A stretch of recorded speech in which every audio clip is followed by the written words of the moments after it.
அனைவருக்கும் மீண்டும் எனது வணக்கங்கள். இந்த கவிதை இந்த கட்டுரை பாரதிதாசன் பற்றியது. மரபு மீறிய கவிஞனின் பார்வையில் மரபு கவிதைகள் அப்படின்ற தலைப்பில் அடங்கிய கட்டுரை. மரபு மீறிய கவிஞனின் பார்வையில் மரபு கவிதைகள்.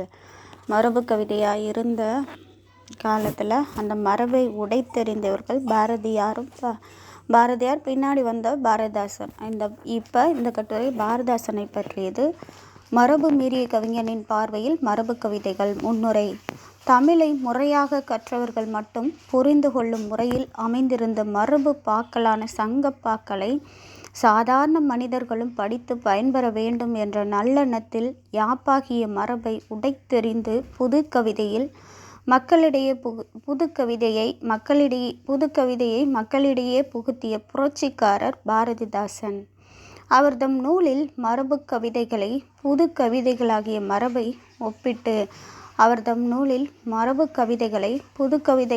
மரபை ஒப்பிட்டு ஆய்வது இக்கட்டுரையின் நோக்கமாகும். தலைவன் தலைவியை வர்ணித்தல்.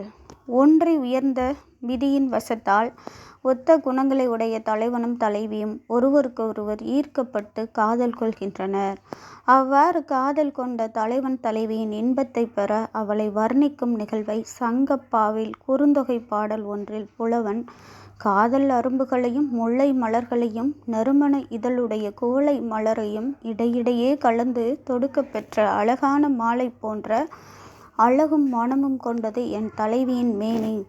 அது தளிரை விட நிறத்தாலும் மென்மையாலும் சிறப்பானது, தழுவிக்கொள்வதற்கும் இனிதானது எனச் சுட்டுகின்றார் குறுந்தொகை 62வது பாடலில்.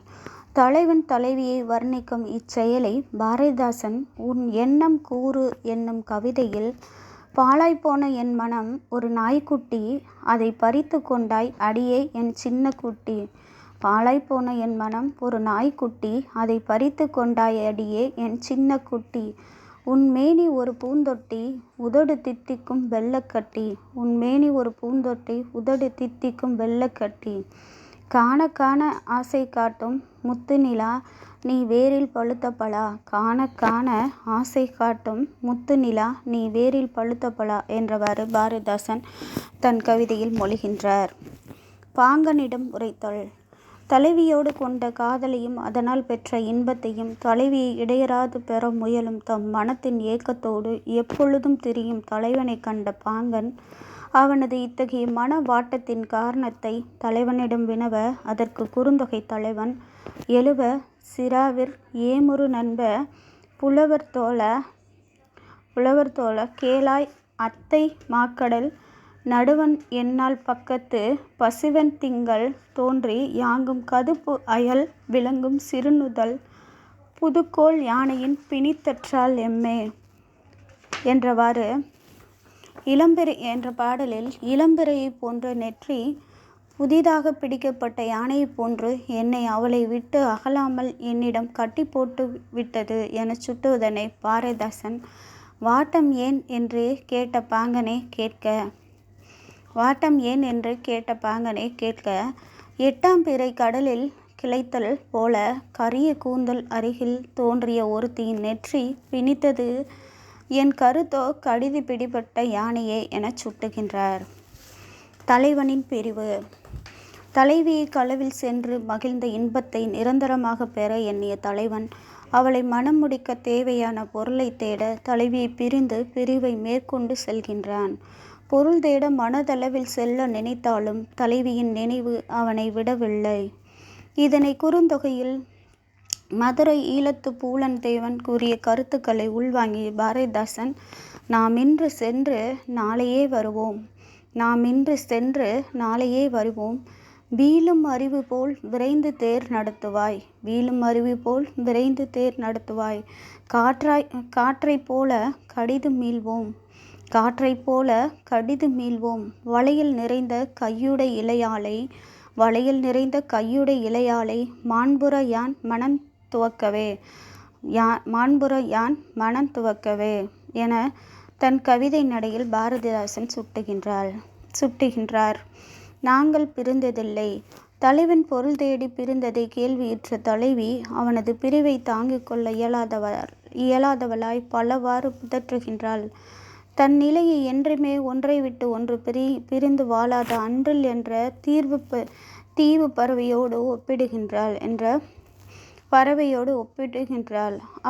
அவ்வன்றில் பறவையானது தங்களுக்குள் ஒரு பூ விழுந்து இடைப்படும் ஒரு நொடி பொழுதை கூட ஓராண்டு பொழுது தங்களுக்குள் பிரிவு ஏற்பட்டதாக எண்ணி வருந்தும் தன்மையுடையன என்பது போல நாங்கள் இவ்வுலகில் இல்லற கடமைகளை ஆற்றுவதற்காக இருவராக பிறந்தாலும் மனதளவில் ஒருவராக வாழ்ந்தோம். அவ்வாறு இருந்த என்னை பிரிந்து சென்று விட்டானே என புலம்பும் குறுந்தொகை தலைவியின் புலம்பலை பாரதிதாசன் அவரும் நானும் பூவும் நாரும் பிரிந்ததில்லை நொடி நேரம். அன்றில் பறவை பிரிந்ததில்லை, ஆண் பிரிந்து வாழ்ந்ததில்லை. ஆண் பிரிந்து வாழ்ந்ததில்லை என்ற செய்தி தெரியாதா? நான் எப்படி பொறுப்பேன் இந்த தொல்லை என தலைவி தோழியிடம் சுட்டுவதாக கூறியுள்ளார். வீணான நாட்கள். களவு தலைவன் தலைவியர் ஓயாமல் சந்தித்து இன்பம் பெற்று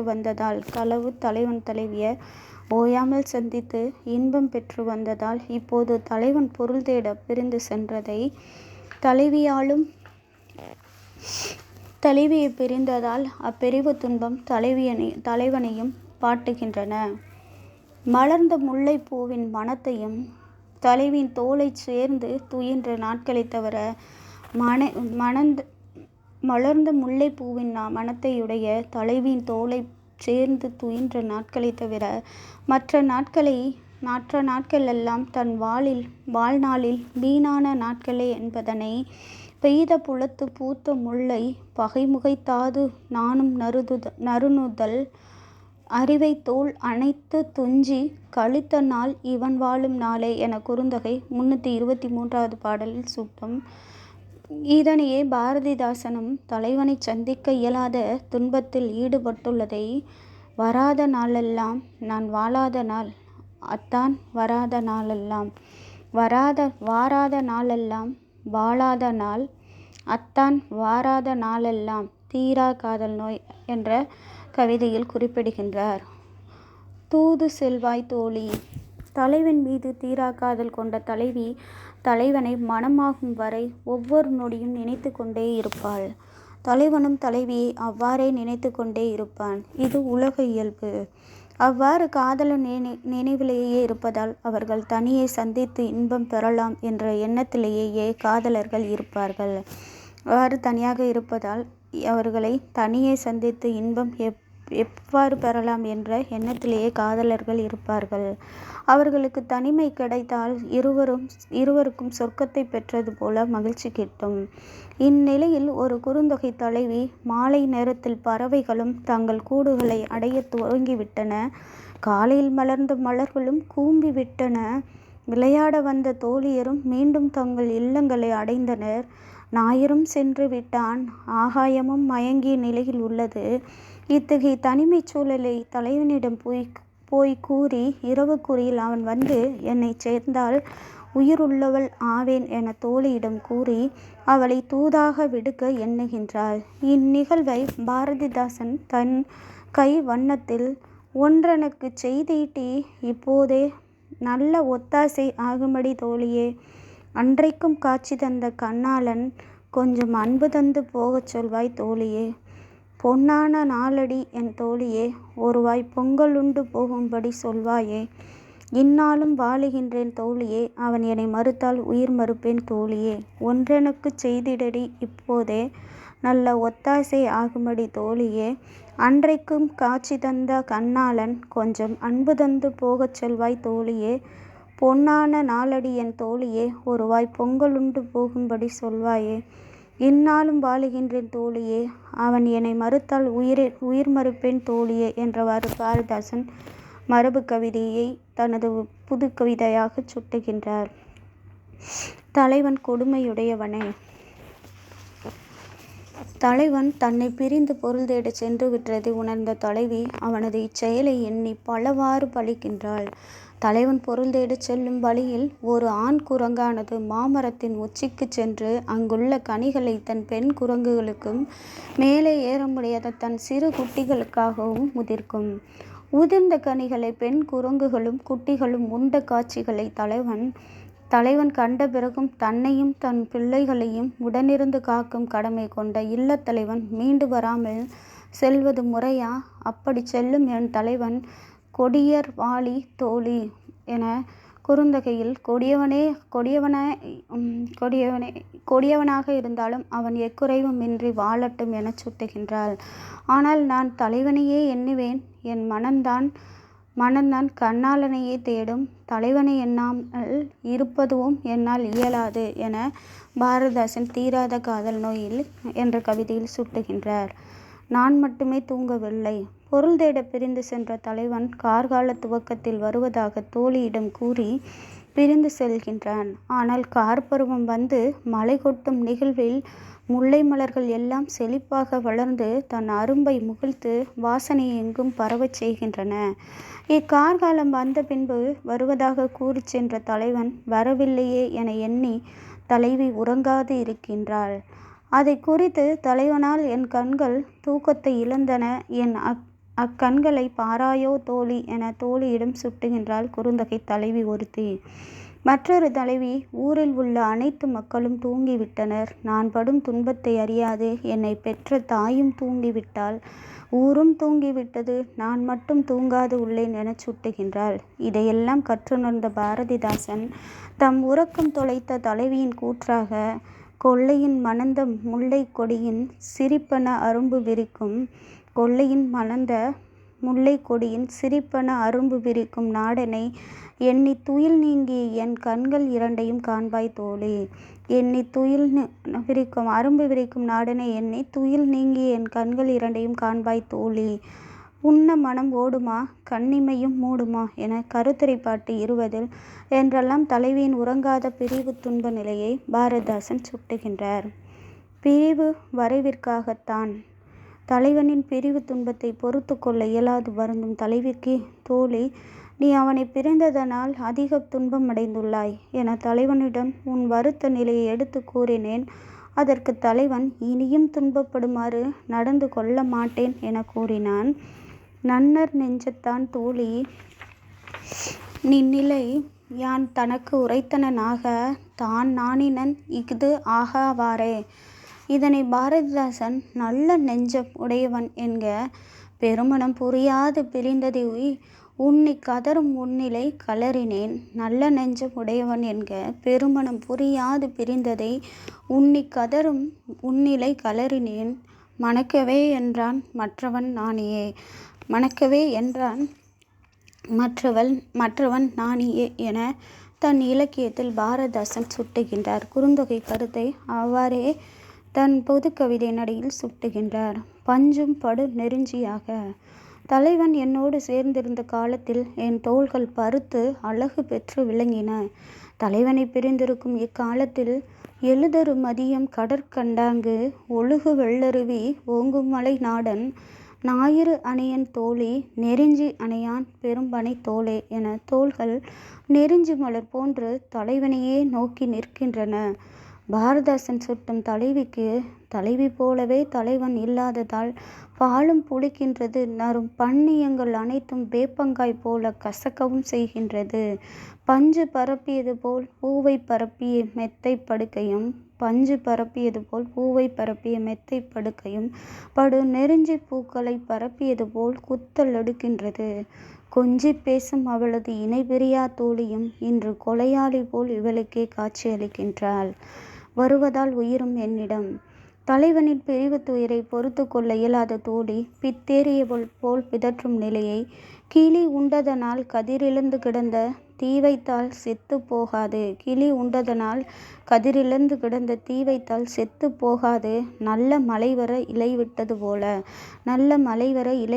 போல என் புதுநலம் உண்டதால் போகும் என் நல்லுயிர் வருவார் என்னும் நினைவில் இருந்தது தோழி என்றாள் தலைவியே என்றவாறெல்லாம் கூறி கலங்குகின்றாள். மேலும் என் சிறிய உயிரானது பலாமரத்தின் சிறிய கிளையில் பெரிய பழம் தொங்குவது போல காமம் என்னும் பெரிய பழத்தை நீ மீண்டு விரைவில் வருவாய் என்பதால் தாங்கிக் கொண்டிருக்கின்றது என்பதை குறுந்தொகை தலைவி வேரல் வேலி வேர்கோட்பளவின் சாரல் நாட செவ்விய யாகுமதி யாரத்து அருந்திசின் ஓரே சாரல் சிறுகோட்டு பெரும்பழம் தூங்கியாங்கு இவள் உயிர்தவச் சிறிது காமமோ பெரிது என கலங்குகின்றாள்.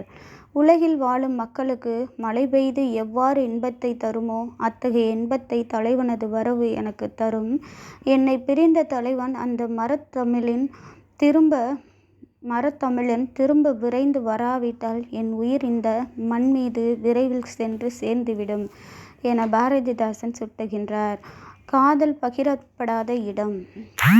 இறைவனின் ஆணையால் ஒன்றுபட்ட காதலர்கள் தங்கள் காதலை மலை முகடுகளிலும் திணை புனங்களிலும் சோலைகளிலும் மட்டுமே தனிமை நிலையில் ஒருவர் மீது ஒருவர் கொண்ட அன்பை பகிர்ந்து கொள்கின்றனர். அவ்வாறு புன்னை மரத்தடியில் ஒரு தலைவன் தலைவியை கூடி கழிக்க முயன்றுகின்றான். தலைவனின் இச்செய்கைகளை கண்ட தலைவி அவனை தடுத்து நிறுத்திய நற்றினை தலைவி அவனை விளையாடு ஆயமொடு வெண்மணல் அழுத்தி மறந்தனம் துறந்த கால்முலை அகைய விளையாடு ஆயமொடு வெண்மணல் அழுத்தி மறந்தனம் துறந்த கால்முலை அகைய நெய்பை தீம்பால் பெய்து இனி வளர்ப்ப நும்மினும் சிறந்தது நும்பை ஆகும் என்று அன்னை கூறினால் புன்னையது சிறப்பே அம்மனானதும் நும்மொடு நகையே என நற்றினை 172வது பாடலில் புன்னை மரம் எனது தங்கை, எனக்கு வெட்கமாக உள்ளது, வேறு இடம் சென்று நம் காதலை தொடர்வோம், இங்கு இச்செய்கைகள் வேண்டாம் என கூறுகின்றாள் நற்றினை தலைவி. இத்தகைய புன்னை மரம் பற்றிய செய்திகளையே பாரதிதாசன் தன் கவிதை நூலில் பல இடங்களில் சுட்டுகின்றார்.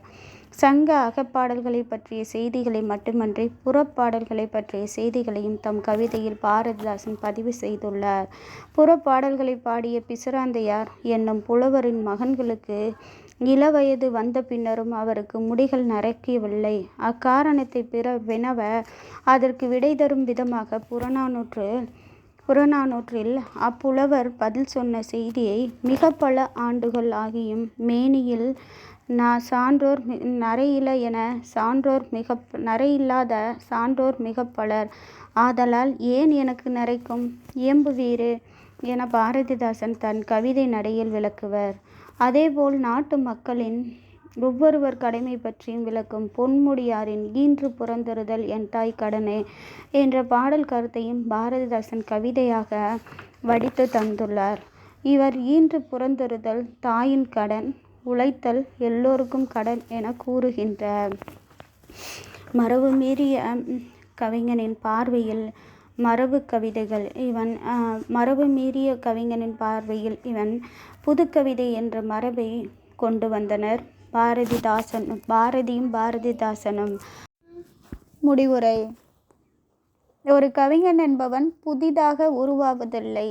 தனக்கு முந்தைய கவிஞர்களின் படைப்புகளை உள்வாங்கிக் கொண்டு அதனோடு தன் புதிய கற்பனையையும் சேர்த்து அக்கருத்திற்கு ஏற்ற ஒரு வடிவத்தை கொடுத்தால் அவனே ஓர் புது கவிஞன். பாரதிதாசன் யாப்பும் மரபை உடைத்தெறிந்து எளிமை நடையை தன் கவிதை மரபாக கை கொண்டவர். எனினும் அவர் சங்கப்பாக்களின் கருத்துக்கு என்றும் மீளாத அடிமையாக இருந்ததால் தன் கவிதை நடையில் அக்கருத்துக்களை பாமரரும் தெரிந்து கொள்ளும் வகையில் படைத்தளித்துள்ள புது மரபு தமிழ் மக்கள் என்றும் போற்றுதற்குரியதே ஆகும். நன்றியுடன் மு. ஷென்பா.